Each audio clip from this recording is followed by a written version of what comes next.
вопросам культуры все руководители Абхазии уделяли, я бы сказал, повышенное внимание.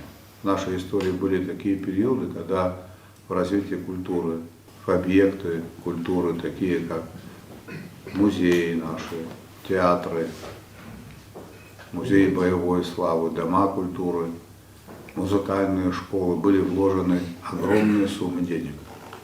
Это можно соизмерить, может быть, даже больше, чем в реальный сектор экономики. И это факт.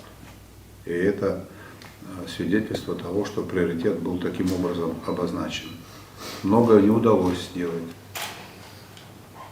Вот по тому же хранилищу я тогда к этой деятельности отношения не имел, но помню, будучи председателем СКБ, по-моему, в 2013 году президентом было дано поручение подготовить проектно-сметную документацию.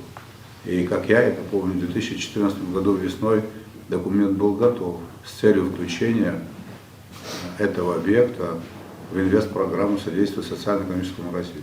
В силу определенных обстоятельств этого не произошло. Но такие поручения были даны. Поэтому это очень важно.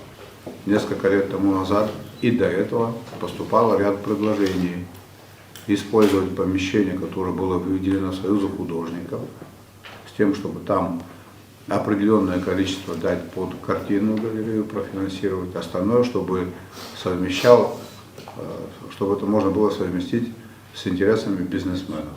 Эти предложения были отвергнуты.